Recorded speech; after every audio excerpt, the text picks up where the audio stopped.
Maybe if I'd have been there for 30. Anyway, the boy in the movie, you were roughly probably the same age as he when you saw the movie, right? And I wonder if that was a point of identification and entry point for the You know, I hadn't film. thought of that, but that's absolutely correct. Probably I was watching the movie somewhat through his perspective. Well, I say because we've got now a scene to show you from the Daily Still that offers us a real perspective from Bud Gray's eyes. Oh, turn it down, please. A little louder. Yeah. It's really lovely and powerful and scary.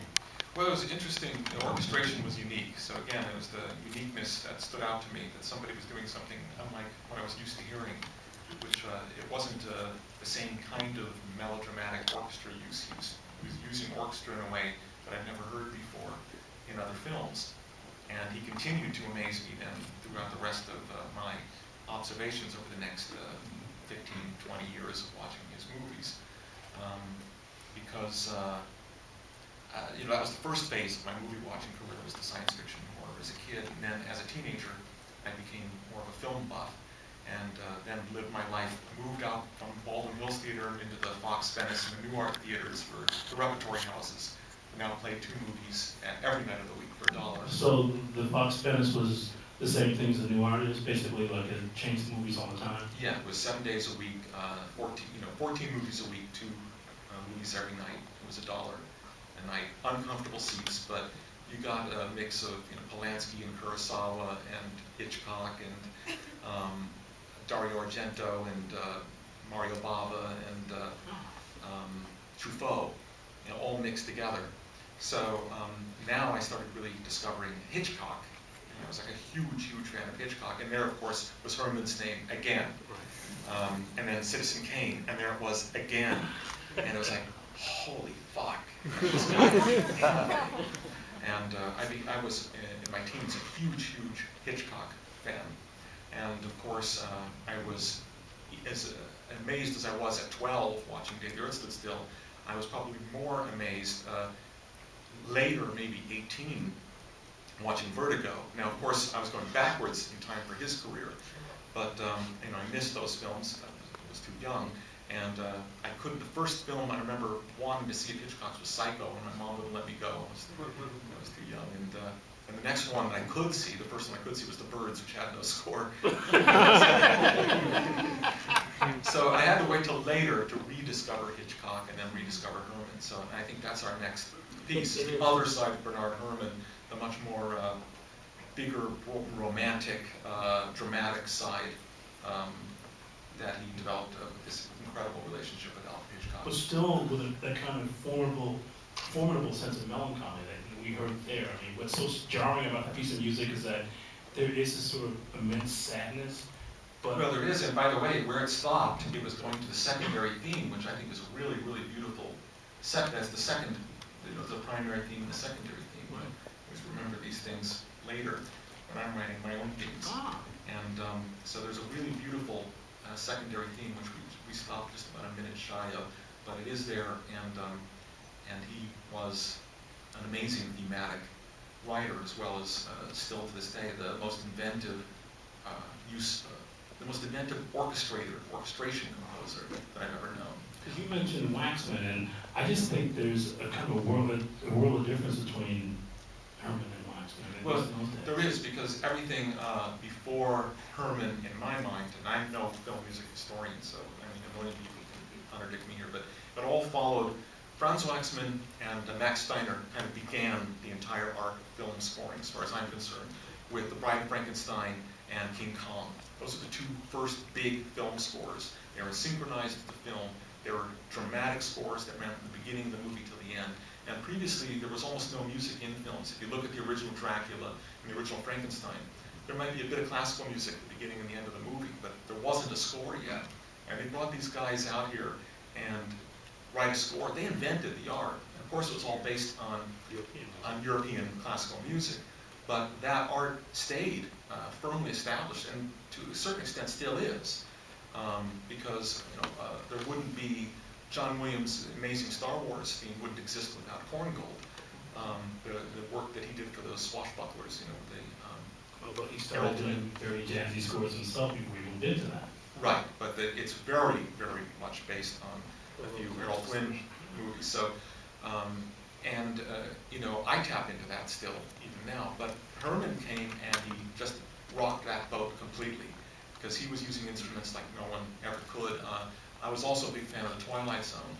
And, of course, my favorite episode, which is called The Living Doll, Teddy Savalas and the little Talkie Tina doll. But my name's Talkie Tina, and I'm going to kill you. You don't remember that, right? Well, you should all check it out. And, of course, once again, who did the music? Bernard Herrmann. And what does he use to do the score?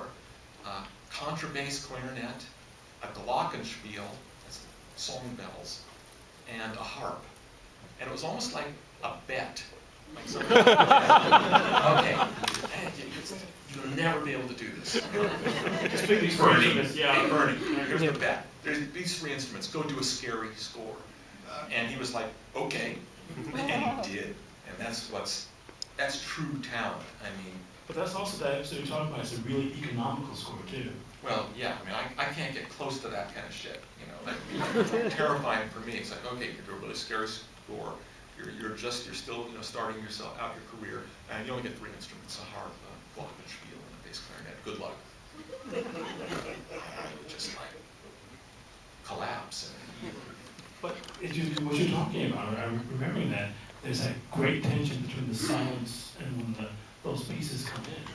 Well, he found a way to make them chilling. That's the main thing. It didn't matter what instruments he had to work with. You know, he was a genius that way. Part of it too, though, is that because you're talking about these big old school Korngold and Steiner, those scores are basically more as melodramatic as they were dramatic. Right. I mean, you know, you think about that Humphrey Bogart, you know, I won't because Albany wants to at the end of the Maltese Falcon being beaten up with the music.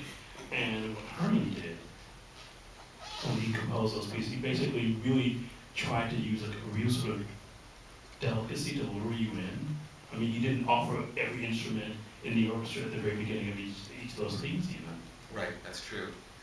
And by the way, I'm sorry that I'm leading on to some of these pieces of Herman's with titles. And originally, when we talked, I said, didn't want to play title pieces, wanted to play score. And I realized if I listen to the Bernard Herrmann scores, I can't listen to just a single piece of score without the titles, because his titles were such an incredible part of it. And often he didn't even use the title piece very often again in the movie, because we went, both of us, looking for the titles to Dave still again, and it almost doesn't happen until the end of the movie. And in Vertigo, it's the same thing. The titles were so significant, but it was hugely impactful for me because main titles are really important for me. And I got that from Bernard Herrmann. It's like, you know, this is your titles. This is your chance to really lay it on, make a statement, and then take the score where you're going to take it. But you've already made a statement. You've established a tone with your audience. And I learned that from Herrmann. So why don't we do titles from Vertigo? Yeah. Really breathe, don't they? Yeah, absolutely. Okay. I feel bad just listening to it. No, it just like it kind of like makes me mute when I hear this stuff. It says I can't do anything that good. So it always leaves me like a little bit kind of mute afterwards. But sort of that intake of breath and letting things go and building. It's just really beautiful. Well, let's see what he does then to a piece of dramatic action in the same film. Well put. As I was listening to that, I still am so aware in a way that I'm not from the composers of that period of breathing in the music. Well, no, yeah, but this is not sparse. This is the other side of Herrmann, which is really lush and laying it on very thick. Oddly for me, I never really listened to, I was once asked after I did Batman if I listened to Wagner, and I go, no, but I listened to the film composers who listened to Wagner. Yes. And the first time I ever really listened to Wagner was the score to Melancholia last year. And I thought, wow, this kid could write. He's really deep shit. But I also realized that Herrmann's score from Vertigo was influenced by Tristan and Isolde, and which I had no idea. Oh, really? I had never heard it before. How would I? Okay. I heard Vertigo before I heard Wagner. That's fascinating to hear the influence before you heard the original. Yeah, exactly. As with all classical music, it seems. Yeah. Wow. Because even, I mean, if you contrast it with Tristan and Isolde, even though it it gets bigger and bigger with every measure, there's still breathing, it's still building towards something. There's not that level of sort of like the music, the muscularity of Wagner here. I don't hear that here at all. No, but what we missed here was a little bit of the slow build-up to that climax, because these are some long sequences, and I think we're truncating a little bit. But we still, I think you But still you get get a the sense of idea build. that you build for a long time, and if anybody hasn't seen Vertigo, they should rent it immediately. It's like incredible, and it's like nonstop, amazing music from beginning to end. It almost is like a silent movie, really. Because it's so much about him using that music as a way to sort of take us into this diseased head of James Stewart. Well, yeah, like half the movie is just Himself. an obsessed guy following a woman, and the music is just playing everything, because there's no dialogue. And the music works so well that only when you see the movie a second time you kind of realize it's not much story, and he's not very smart. Because it works so beautifully as a piece. I mean, and then that's one of the things that I think is so kind of wonderful about this. And we were talking as we were preparing for this of that sad period where Hitchcock wanted the scores to be less bold and jazzier and lighter on their feet. And he hired Herman to do that on Torn Curtain. Right. And Herman wasn't able to. He swore to him that he could, but he wasn't able to do it. I don't know if he wasn't able to, or he just didn't want to. You think it was more the latter than the former? I mean, I could never attempt to get into the head of the master, but my feeling is that he didn't see it that way. I don't think it's that he couldn't do it, because he could be light on his feet, and he chose not to. The way the story is that I heard it, whether true or not, is that Hitchcock got for something light, play against the film, played light, and Herman just went for it. He just, got hold of it, and he just went for it, and gave him something really heavy. Now, if you want to hear the thrown-out music of Torn Curtain, listen to Martin Scorsese's remake of Cape Fear, where Elmer Bernstein took The orchestration? the orchestration to thrown-out Bernard Herrmann music to Torn Curtain and used it in Cape Fear, and it was insanely potent and powerful. Well, it's funny because obviously, the version I read was in the book Hitchcock Notebooks, where he talks about seeing all these Nouvelle Vague films, which had much different kinds of score, with guitar and no real heavy instrumentation at all, and he wanted that. We wanted that, okay. And Herman gave him the exact opposite. Completely the opposite.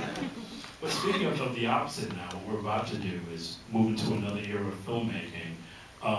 Only probably about 10 years after this, but probably the first modern composer, a real modern composer, I think, in film scoring, that's Ennio Morricone, Yeah. who used not only silence, but objects.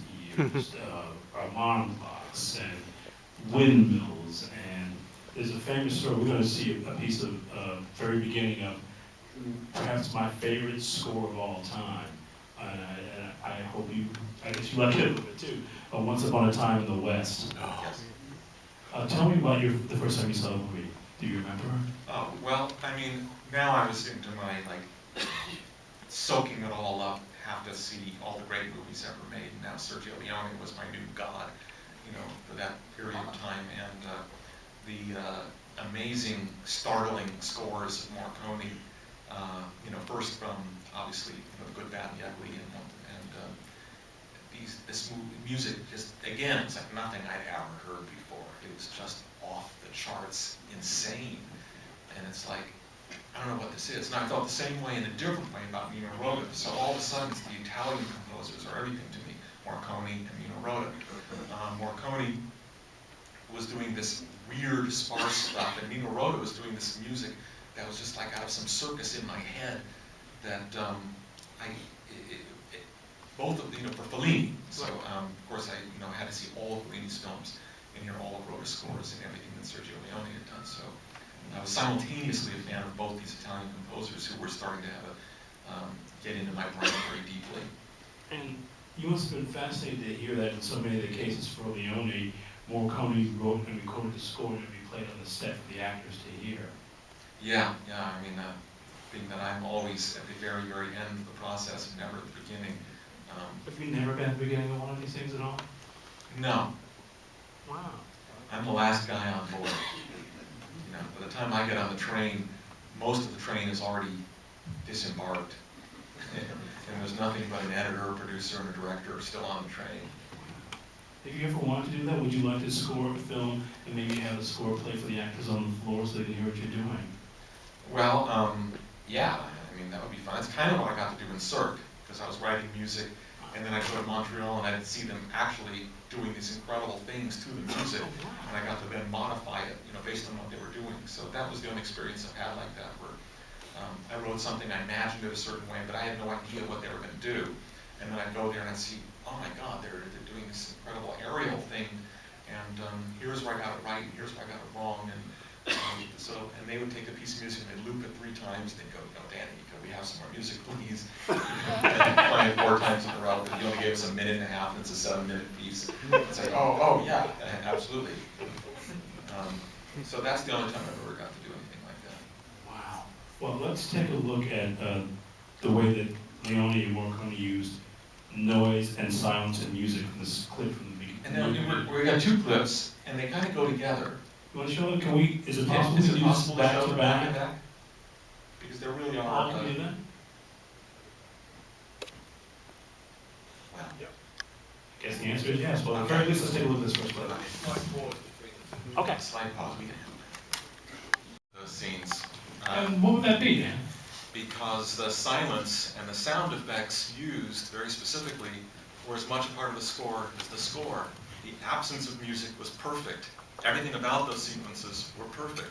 The use of the sound, the use of the slowed down engines in the first sequence when we first hear harmonica with a single harmonica theme played, and then the confrontation at the end of the movie where that theme becomes expressed almost operatically. Well, not almost. With this insane orchestration of electric guitar, banjo, and orchestra, and harmonica, and then ending exactly where it began, also with the sound of train tracks being built at this time.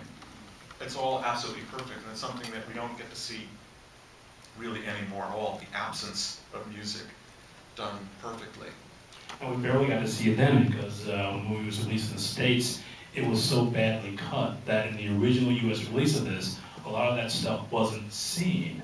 And does anybody here know the Isaac Hayes version of Walk On By? Oh, yeah. This piece of music, the one we just heard, was basically Hayes stole this for the overture to Walk On By. He once told me, see, I think we like 8 notes shy of being actionable. It really is. You think about the way Walk On By opens and that piece of music is heard, it's completely that orchestration, that build and repetition, and also the idea of having just a bass drum and a guitar against an orchestra. That was also part of Morricone's genius too, the way he mixed the modern with the classical and was completely unafraid that an influence of John Cage of using silence and using found noise in music.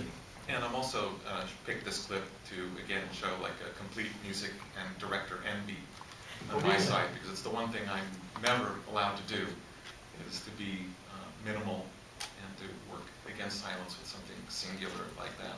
But I'd love to someday, so what you're seeing is my hopes and dreams. not just my past, but my hopes and dreams of the things that someday, before I die, maybe I get, you know, some my moment like that. But that kind of begs the question, though. Are modern filmmakers, or maybe we should say, maybe studios, afraid of silence or no music being used in movies? Yes, I think to a large extent it is. And I'm not really sure if it's where it's actually driven from, but there does seem to be a fear of letting the audience get bored. I don't know. I mean, I've got my own theories about this, which make no sense. But in the same way that I think restaurants are afraid to let people eat without playing music, that if they don't feel the music going all the time, they don't think the restaurant's alive. You almost have to have a beat in the restaurant to make people eat their food, to make them think that it's alive. And if the music stops, they go, how can I eat? It's dead. And I think there's the same fear in film, that if the music stops for too long, that people go, the movie just died. Nothing's happening. They're just people doing something, and I think it's kind of a similar fear. nothing happening for too long can be deadly. But you have that conversation, because I think about, I mean, the Milk score is not all over the place. I mean, there's silences there. There are, and certainly not all films do music wall to wall, but it's very rare to have anything very, very sparse for long stretches. And I'm not saying, I'm speaking, of course, in a generalization, because every year there's going to be something which is using some very sparse use of music. I mean, my favorite movie last year was a movie called Take Shelter, and it had almost no score at all, very little. And so, I mean, of course there's exceptions. Well, there's No Country for Old Men, which has one piece of music that's overheard on the radio. Exactly. Right. So, I mean, obviously there's great exceptions. I'm looking for that moment, I hope, where it's a combination of that and getting to do that incredible singular thematic thing that would really get under people's skin and then let it develop. Because that's the thing that I haven't really seen in a while, where it's both really sparse and really minimal, but the thing that is there is really there. Really there in like this way that we just observed. That's so absolutely pure and singular. Let me ask that this brings a question to mind for me. Why do you think the idea in so many big studio films of repeating themes in the way with these themes and variations, the ways that we're seeing in these films and these composers you like, why do you think that's disappearing so much? Oh, I don't know why anything happens, you know. You must get a certain kind of instruction or a way to go with the scores when you're talking with your collaborators, don't you? I don't get instructions about how often to use a theme or not. Generally, when people hire me, they're hoping I come up with something that is thematic, that will weave their movie together. And that's usually why they come to me, because they think of me as a thematic composer, which I try to be, because I still follow in the footsteps of the masters who, did themes that would get under my skin very early in the movie, and sometimes they could use them very subtly, but they pay off in the end. You feel like you know the piece, rather than just effective music. I mean, it's real easy in film today to just do effectively orchestrated music that does the job all the time, just right, for every scene that you need to do. When I get a movie, it's temp music from top to bottom, and every piece of temp feels perfect. There's no thematic unity. There's just one piece after the other. Tell me what you mean by temp music means to preview music for the first movie for the first time. The directors and editors they can't show it without a score, so they'll just take pieces of music from 10 different films and they'll just drop it in scene by scene by scene. And it's something they have to do, and understandably, they can't put a 2-hour movie in front of an audience with no score and do a preview. But once I was frustrated in a movie of Tim's called Sleepy Hollow, and I just wasn't getting my theme, and so there was this opening sequence where all this stuff happens, and it ends with a head rolling down the hill into the camera. And I wanted to see, okay, I'm just going to do it without a theme. I just want to just do it. And I couldn't believe that I scored the whole scene in like an hour. Usually, I write 2 minutes in a day. I'm lucky. But just to do a piece of music, and it was doing the right thing, but it had nothing to it that made it, anything that I would put my name on. But I just wanted to see if I could do it. And then I watched it, and I go, okay, I understand, I could do that. It's the right energy, it's doing the right thing, but it's not a piece of music. And I went back to work and trying to figure out what the fucking theme was. It makes me completely insane, because I'm not quick at this stuff, and it tortures me for a long time. It's not a fun job. Generally, how long does it take, optimally, how long would you like to score a movie? Well, usually I get around 12 weeks. But sometimes, it could be 14 or 16 weeks even, and sometimes as little as 5. I watched a movie with my son just last night, who's 7, who's now like a major Marvel Comics fan because of the Avengers, and insisted on watching the Hulk. And it's like he didn't know that I scored it. This is the original anyway. Yeah, sort of a strange movie for him. But I remembered cue by cue by cue, it was 105 minutes of music, and I only had 5 weeks to write it, so it was a replacement score. And I did it as a kind of a test of myself. Can I double the amount of music I write every day and do it just? I did it just because I loved A, and just to see if I could. I don't want to have to do that again. So writing a big score in 5 weeks by myself is not something I try to do, but I can. You must know Alessandro Alessandrini, and who often play guitar and does that famous whistle in Duck You Sucker, and he worked with Morricone a lot. He said they would knock out these scores like they do 2 a month. It's just a whole other mindset, and I don't know what to say about that, 2 a month.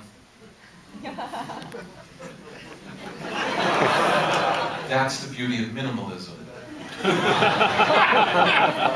And on that note, we'll move on to a very modern score for the time, Yes. and a really interesting piece of scoring, Curtis Mayfield's Superfly score. Why did you, there's a piece of music from Superfly in Dark Shadows. Why did you end up choosing Superfly for tonight? Well, I mean, Tim is obsessed with the music of the 70s. So, you know, they went through a lot of choices and they ended up with that. But, you know, he's always been obsessed with that music. Anywhere and any chance he can, he'll like put in a piece from that period. Well, do you remember seeing Superfly for the first time, or what the score said to you when you did hear it? Did you hear the score before you saw the movie? Because for a lot of people that was the case. No, I mean, once again, it was a moment of like, wow, that's fresh. You know, it's like, there again, it's like something that's different, that's new. Really? And, you know, it's every so many years you hope something comes along that makes you go, wow, like that. That was definitely one of those things. Caught me off guard, you know. Well, let's take a listen and look to a piece of music that may seem like kind of a cliche now, but it was incredibly inventive and set a whole new pace. You may remember, if you know the score, it's called Junkie Chase. So the video quality wasn't quite the same, but what was your feeling about seeing this piece of music when you first saw the movie? Well, I don't know exactly. I'm looking for my tie-in here. So, you know, like the radio tie-in we talked about earlier? Right. So, my radio tie-in would be this. This is making me aware that in the 70s, film scoring suddenly took this radical turn away from the orchestral scores. Henry Mancini and Curtis Mayfield, a lot of people started doing jazz ensembles and big band. And suddenly big band and pop and jazz ensembles were doing all these scores. And my whole career then in 1985 began in a period where people didn't know what to do in comedies with scores, because everything was now defined by big band, pop band, Mancini band in comedies. And there was like this, I came along, every career has a right place at the right time moment. And mine was coming along at exactly that moment. The 70s was now carrying into the 80s. Right. I was getting Pee-wee's Big Adventure. And I wrote a score to it, totally inspired by Nino Rota and Fellini, because I thought the first scene reminded me of like a bicycle race, reminded me of something European, and I just thought he was of another world and should have that element. But I expected the score to get thrown out. I didn't expect anybody to take it seriously, and I thought the studio would hear it and toss it immediately, and then get Henry Mancini or somebody to do a proper score for the company. And as it would have it, they didn't for some reason, and the movie came out, and literally the next week, I was offered, well, for the next couple of years, every single quirky comedy made in Hollywood. It was just this insane moment of like 100 doors flew open all at once, just because I arrived at this moment in time when the 70s band element had worn itself thin in comedy, and nobody knew how to score, what to do with the comedy. And then everybody was like, we want that Elfman thing, that Pee-wee thing. And I was in a band. I didn't even think of scoring seriously. It was like a part-time job. So I started taking, you know, back to school and kind of crazy comedies as they were offered to me, until Tim finally did, you know, Beetlejuice, and then finally, you know, Batman. And I was able to like move up with each film that Tim did, really into a new kind of genre. But I kind of owe my career to this kind of period of time where, you know, Superfly and the Pink Panther, these movies generated basically a decade of scoring that derived from that type of ensemble, but then not as inventively as Mancini and Curtis Mayfield had originally done. It was starting to wear thin, and I didn't know that, but I just arrived at an opportune time, and I got 27 years career so far out of that lucky brag. Yeah, I think it's a little more than luck, but... No, it was luck. No, I'm sorry I have to disagree with you, but what you're talking about, too, that period of comedy where often they would just sort of tack pop songs, you know, basically to try to sell the soundtrack. because even in Back to School, there's a bunch of songs throughout the movie, and you guys play one of the songs. As we did. But, And who was mixing at that soundboard? Robert Downey Jr. That's right. Before he got the gap in his teeth fixed, as a matter of fact. I guess so.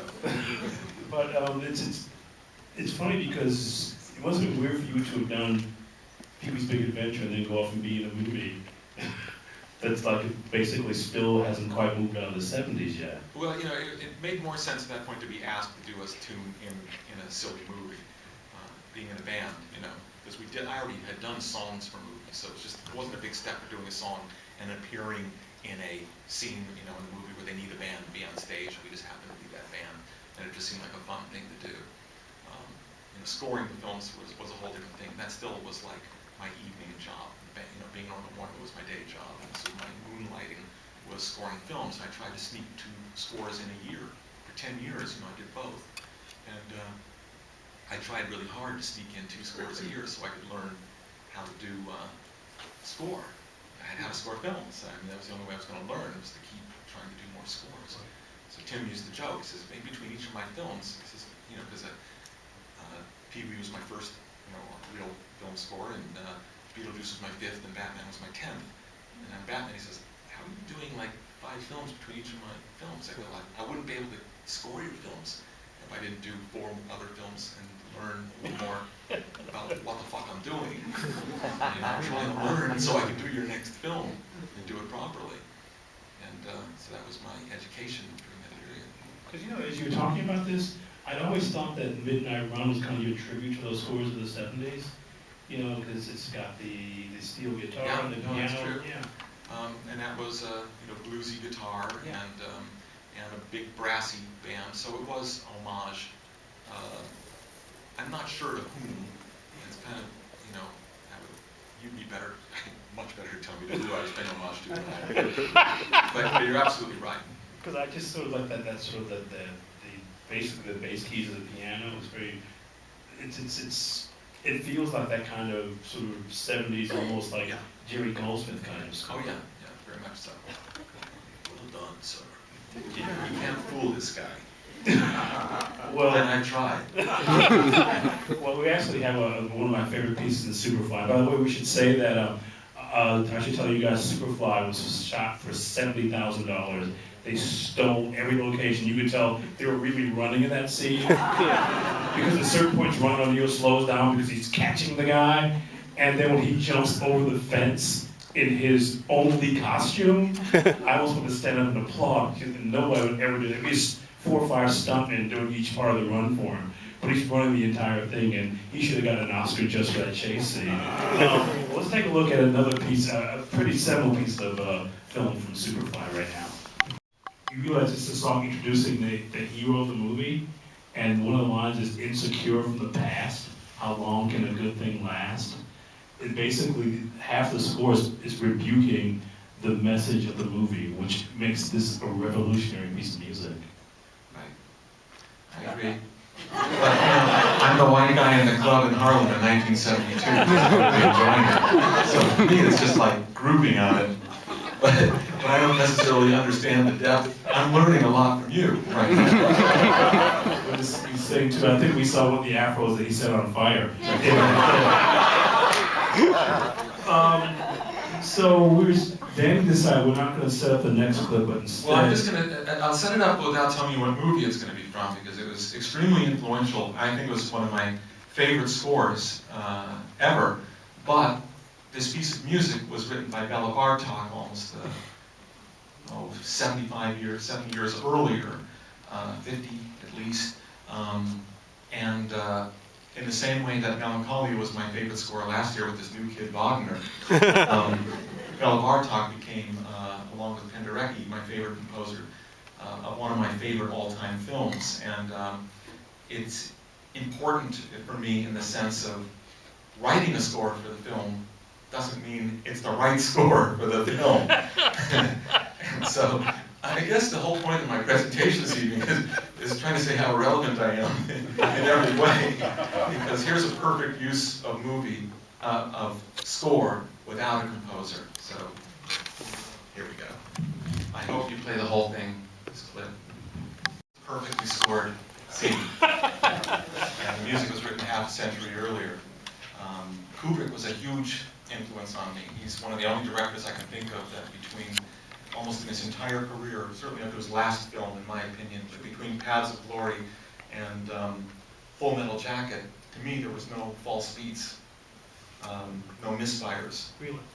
No, not in my opinion. I think every movie he made was semi-perfect, not in its own way perfect. And Shining is one of my favorite all-time films. Little Danny in the film was me, for sure, when I saw it. And it kind of helped define me in a way. So, I don't know. I was completely hypnotized by the film, as Kubrick's films tended to do, and continued to do afterwards. And I loved the way he used music, even though he never used original music, which started, well, no, I'm not saying never, because Tiomkin, did Alex North or Tiomkin do Spartacus? Alex North. Alex North, thank you. And That wasn't really his movie, that was that was produced in the movie, and he came on to replace the director. well, it started with 2001: Space Odyssey, where he actually had Alex North write a score, and Alex North, the story showed up at the theater not knowing that the score had been dumped and replaced with the incredibly now iconic music written by both Johann Strauss and Richard Strauss, you know, the famous theme to 2001, and it broke his heart. I can only imagine what it's like walking into a premiere, finding that my score had been thrown out and replaced with classical music. Replacement score, because there's obviously something about the score that the filmmaker feels doesn't work. I mean, do you get a chance to hear that score? Is it better for you to not know it? How do you proceed in those cases? Well, you know, the temp score, I mean, I always hear the temp score at least once, and I usually try to pay as little attention to it as possible. I mean, when there's been a score that's been put on the movie that's been thrown out. Well, in this case, it's the opposite. In other words, he didn't do a replacement score.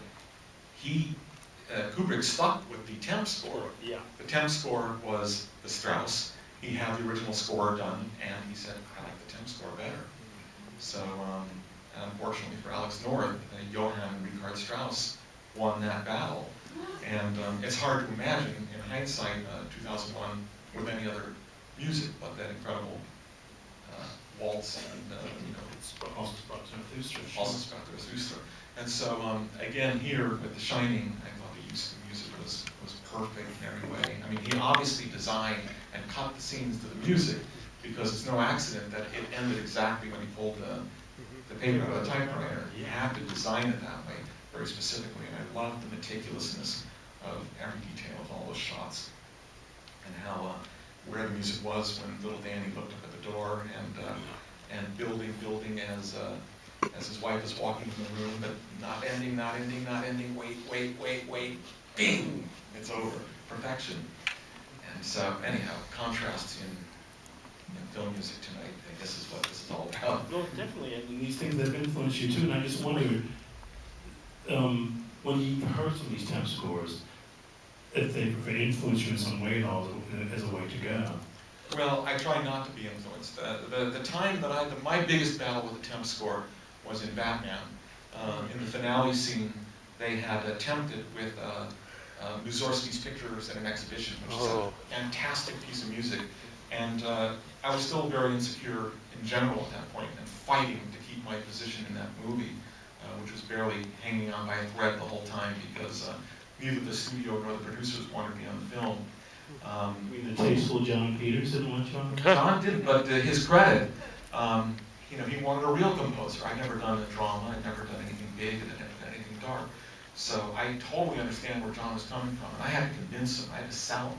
But there was a point, maybe my third presentation, trying to use it for John, where Tim is in the room, and I didn't know how to do a presentation at that point. I'm playing some weird piece of music, which is kind of a Rite of Spring inspired piece of music, which didn't even get used in the movie, and Tim says, play the march, play the march, play the march. Oh yeah. Okay, I put on what's now the main titles to Batman, and why I didn't play that first, I was just stupid at that point. Like I said, you know, I've been composing for less than 5 years. And John listened, and he stood up, and he started duct tape. And Tim kind of punched me in the arm and said, "We're in." And at that point, and again I say this to his credit, because he was my greatest adversary for many months on that movie, and I actually left the film for a while, so Prince could go and write a score, and then got rehired after that was done. It was incredibly grueling process. It was the most painful of my 26, 27 years. But at the end, John became such an advocate that when we were in the studio recording, he'd like pick up phones and call people and hold them up to the speaker and say, "Check this out, listen to it, isn't this amazing?" I'm going, wow. And he said to me, he says, "We're going to do something that's never been done before." He says, "We're going to have 2 soundtrack albums." I already knew Prince was going to have the soundtrack, and my score wasn't ever going to be released. That's the way it works in the world. And he goes, "No, we're going to do 2. We'll release the soundtrack, the Prince soundtrack." Because now Prince, he got fired from doing the score, and now had the song inspired by. And I was back on the score, but who cared about a Danny Elfman score, compared to a Prince album? And they're right, it was like a huge album.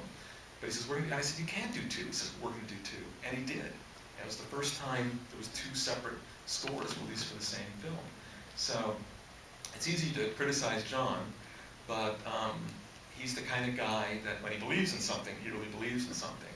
And it was hard as hell to win him over, but once I won him over, he really stuck with it, his word, and he stuck with me.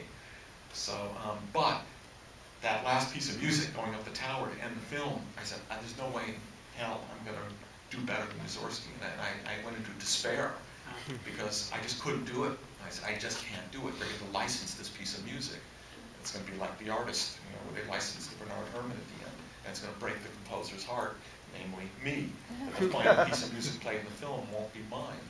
And it wasn't until I was on the scoring stage at the end, the day before we actually scored that piece of music, that I figured out how to do the last 8 bars and make it work.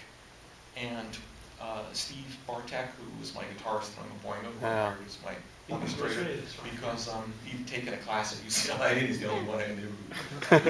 Composing class? And he had orchestration classes. Yeah. So you can actually do it. I asked him, "Did you ever orchestrate?" He goes, "No." I said, "I took a class. I think it's good enough."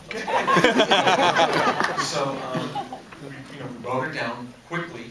I sketched it out, got the parts out to and literally it was like not till the night before it was played, and that won everybody over. But up until that point, it really seemed like the last piece of music was going to be Mussorgsky.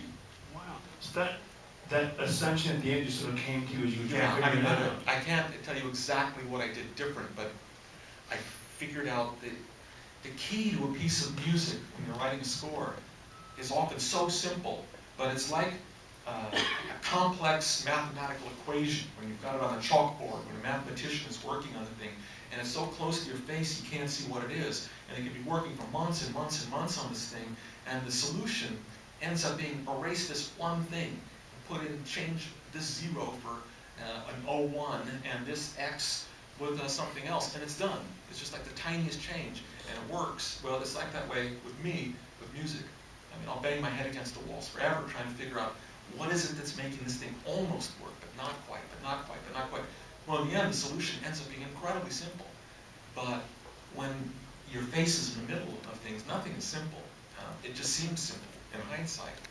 So what I did to it wasn't that radical, but it was the thing that lifted it to those final chords that made it feel like a real resolution that I just hadn't figured out up to that moment. It sounds like what you're saying is you really respond to deadlines. Yeah, I'd still be working on Pee-wee's Big Adventure. Deadlines, and I have frequently, my wife's aware of this, how the director's coming over for a presentation at 2 o'clock in the afternoon, and I'm working for 3-4 days trying to do it, and afterwards she'll say, "Well, how did it go?" I go, "Oh, the piece that really sold it, I finished just as the doorbell rang. So I did it all in an hour and a half before he showed up. And I literally didn't even quite get the final end in yet because then that was the bell. So we walked in. And that's happened to me probably 24 times. Or more. Do you like working on deadlines? I hate them. But it really inspires you, obviously. Well, you have no choice. That's not true. Oh, yeah. You should know Yeah, that. it's like when you have no choice, you have no choice. And I think, in all of these professions in film, it's all deadline driven, and people who, if you can't function under that kind of pressure, because we're either wired, athletes, I'm always amazed when I'm watching basketball, how they deal with that shot at the end of the game, when there's like 1.5 seconds left, and Fisher, actually gets the fucking basket. And you go, how does he do that? It's like with that much pressure. And somebody once explained, they said, well, that's what makes a pro athlete, is they actually get better in those last moments. It actually makes them better, where most of us would crumble completely under the whole game rests in the one shot. Well, and shot's never going to make it. Well, and when you're an artist working in film, I think it's the same for composers, directors, writers. Any part of us, it's like we're under these intense deadlines, and we're either wired to do our best work under that 1.5 seconds left on the clock, or we crumble. And I think that's one of the key elements that lets any of us survive in that industry. Well, I'm going to ask you, since we're talking about this, I wonder what the deadline situation was for what probably many of us think of as being one of your more enduring pieces of music, but only because it's probably playing somewhere in the world every day, and that's the theme from The Simpsons. Well, I mean, ironically, most people, a lot of people here probably know, they've heard me say this too many times, but I didn't expect anybody to hear it. I didn't get paid for it. I went in, I saw this pencil sketch. Matt Groening was an adversary of mine. Well, he was a music critic. He was a music critic for the LA Reader. And he panned Oingo Boingo show. And it wasn't the pan, because I loved the pans. I loved the bad reviews. They were like fuel. What offended me about his review was that he admitted at the end that he only walked in during the encores. And I said, well, that's not fair. You got to sit through the show if you're going to hate the show. You can't walk in. And he described me as huffing and puffing on stage. And I'm going, 2 hours and 15 minutes, and I'm singing on every song. We didn't take instrumental breaks. Yeah. I go, yeah, you try that, motherfucker. Stuff like that really fueled me on. But I begrudgingly had to admit, over the years, I watched these comics that he did, Life in Hell, and I said, God damn it, he's talented. I hate it when an asshole like that is talented. But, it happens, so fuck it, just let it go. And then 10 years later, I get this phone call. Matt Groening, this show, The Simpsons. I go, really? Matt Groening wants to talk to me? I walk in there, and it's like, hi, and it's like talking all politely, and he shows me the thing, and it's like, I said, if you want something really retro, because it felt to me like old Hanna-Barbera style thing. I said, if you want to feel like Hanna-Barbera that didn't happen, retro, I'm the guy, because that's what's in my head. And if you want something contemporary, I'm not. And he goes, no, that's right, that's the thing. We really hit it off.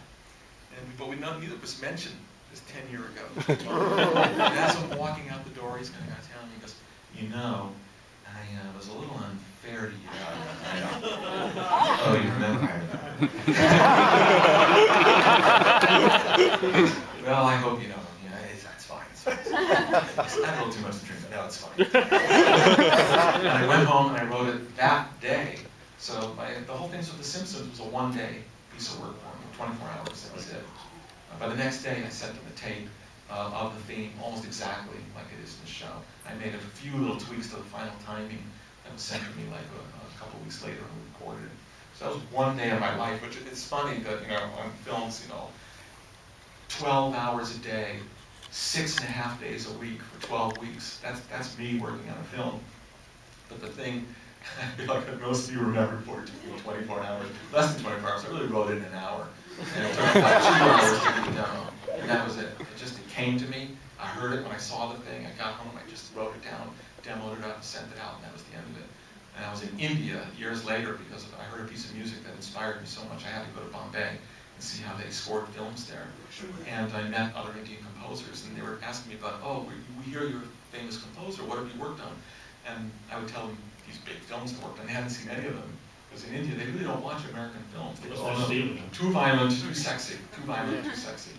And then I said, The Simpsons, The Simpsons. And I realized that if I die, that's what they put on my gravestone. The Simpsons. And I just thought that there was some sweet irony after 75 hours of film music, that keeps me working night and day. Like I said, 6.5 days a week has been my working schedule for most of my adult life. I take off half a day on Sunday. And but the thing that really nailed it took me an hour. I know there's a lesson in there, but I don't know why, because I can't do anything else in an hour.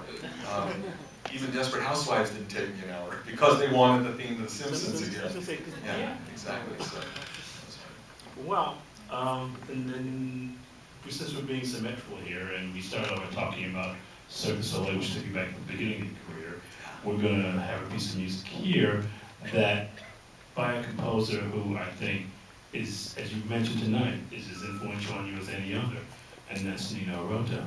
Oh yeah, Nino Rota. And this movie that nobody really saw, Casanova, every piece of music in it influenced me. And if any of you find and rent that movie, you'll hear chords and motifs and structures that you'll go, oh my God, that Danny used that, and Danny used that. And there's an Oingo Boingo song, right? And, I mean, there's a song I did called Grey Matter years ago. It's like a riff right out of, yeah, it sure is. And, God, I'm sorry. But the film, it's an amazing collection of melodies and music. And many years later, my ex-girlfriend and I, when we were living together, they were like, oh my God, the Academy of Motion Pictures Art and Science is showing a screening of Casanova tonight. And it was one of my favorite films, and she knew. I said, we're going to go to that. I wanted to get there early to get a good seat, because I hadn't seen it since it had come out in the 70s. Well, a good seat wasn't hard to find. There was about 6 of us there that night. It was kind of sad. And that's the last time I've seen Casanova projected on the screen. Well, it's an unusual movie in so many ways. It was Donald Sutherland trying something very different in this period for Fellini that basically kind of entailed one kind of excess to another, but the score isn't that at all.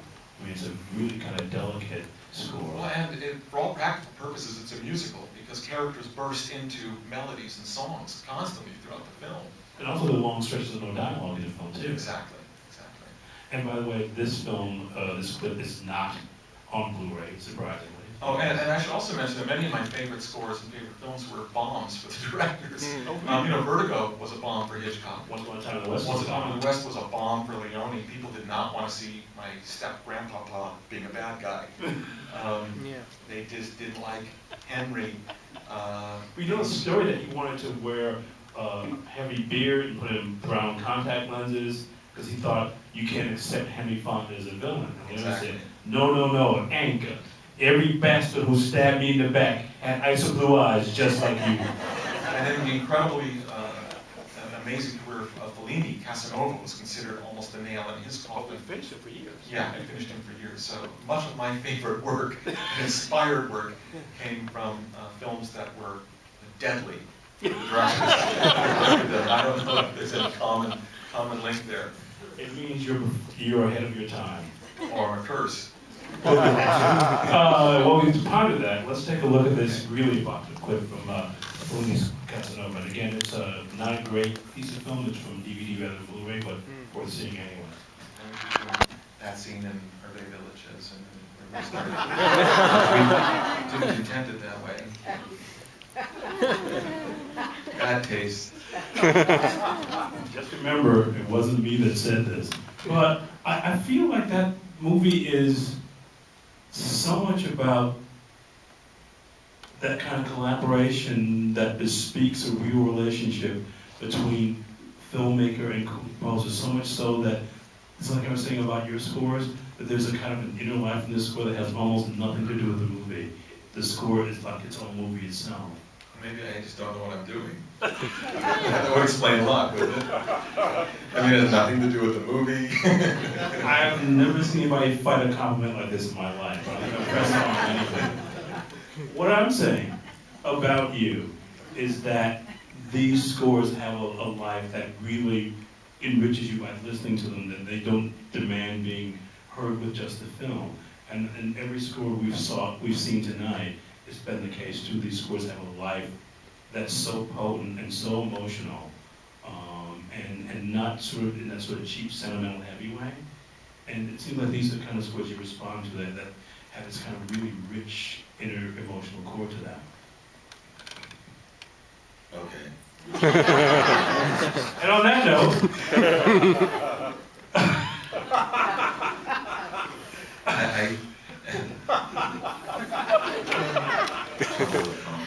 well, we must thank the LA Film Festival artist in residence, Mr. Daniel. Yeah.